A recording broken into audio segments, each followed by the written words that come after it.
Në kërkim të ujit shërues, qytetarët që kanë probleme, shpëtimi një rallë kërkojnë për burimet dhe qezmat në të gjithë vendin, për të cilat kanë dëgjuar se kanë veçori shëruese. Por sa janë të informuar qytetarët për sigurinë e ujit që pinë, duke besuar në veçoritë shëruese të tij. Ekipi 360 gradë e kontrolloi ujin në disa nga këto qezma.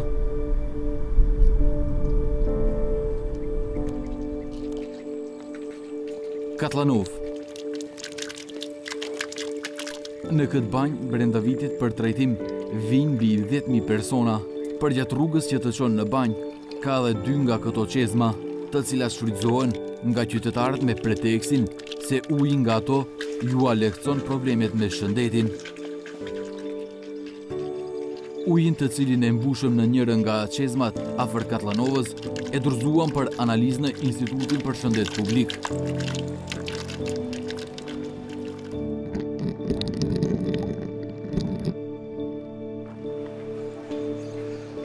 Pas 10 ditëve analizë në Institutin e Shëndetit Publik, rezultatet që morëm nga ky institut thonë se uji nga burimet afër banjave të Katlanovës nuk është i preferuar për pije. Edhe përkundër asaj që analizat treguan praninë të bakteries Escherichia coli, qytetarët vazhdimisht mbushin ujë nga kjo qezmë, të bindur se nuk do t'ju bëjë dëm. Pa mnogo vreme, pošto sam od tuka i pijem i ova. Problemi nemam, imaš jedno vreme se zboreše дека не bila ispravna, ali do sada niko ne se požalio u nešto. A zašto го pijete najviše? Onaka, ne za lečenje, za pijenje, pitka voda. Samo slaba higijena ne se održava tuku uopšte, koji kako doje takav parli otpad.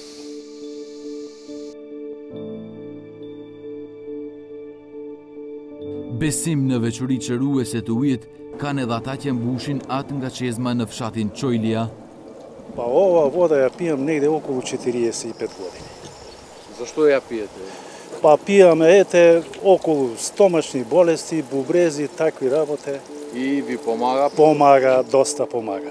Фала му на Бога, од вода ли, од што е, не знам, важно, мене ми помага многу. И сум среќен што ја пиjem. И без неа не можам повеќе. Не знам што народ сме.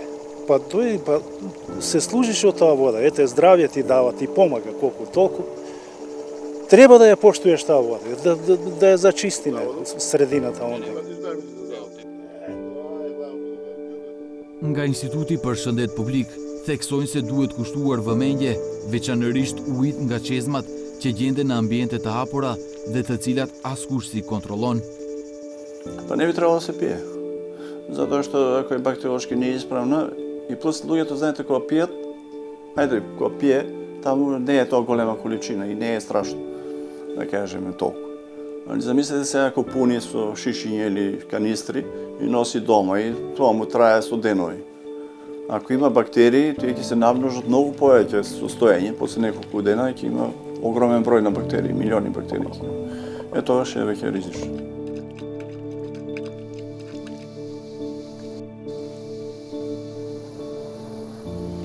Edhe pse analizat nga Instituti i Shëndetit Publik konstatuan se ky ujë nuk është për pije, në afërsi të kësaj qezme nuk ka asnjë mbishkrim që informon qytetarët për një gjë të tillë. Nga Agjencia për Ushqim dhe Veterinari kërkuam një listë të qezmave nga të cilat është e ndaluar pirja e ujit, nga që në mënyrë të shkruar na informua se nuk posedojnë një listë të tillë dhe se vetëm japin urdhër që të mos të përdoret ndonjë ujë, pasi Instituti i Shëndetit Publik konstaton që nuk është për të pirë. Më pas, pushteti lokal duhet të zbatojë të gjitha hapat, nga informimi deri në pastrim. Nëpër disa qezma përreth Shkupit, ku është konstatuar se uji nuk është për të pirë, autoritetet komunale kanë vendosur tabela paralajmëruese, por tablat prej metali, të cilat shpesh janë objektivi hajdutëve, janë zëvendësuar me tabela letre, për të cilat nga komuna Petrovec thonë se vetë qytetarët i heqin, duke u besuar më shumë zërave se sa analizave. Традицијата некојаш е појака и од законот, и од здравјето, и од сите оние факти што ги да кажуваш.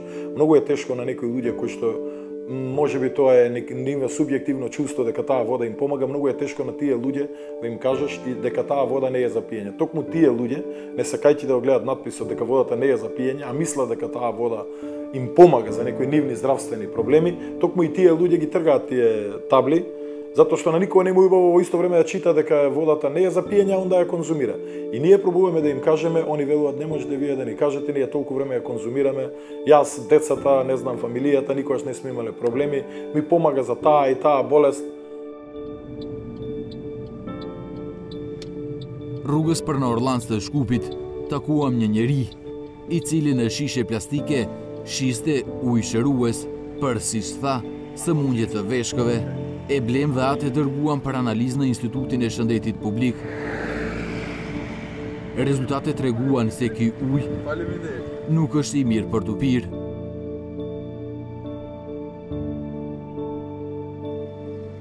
Nga instituti paralajmërojnë se nuk duhet besuar në muhabetet për ujin çuditëbërës. Ata thonë se e kuptojnë mirë problemin, por në të njëjtën kohë edhe më mirë i njohin pasojat nga pirja e ujrave të tillë. Ata apelojnë që uji të pihet nga ujësjellësi i qytetit dhe burime të kontrolluara, sepse kështu më mirë ruhet shëndeti.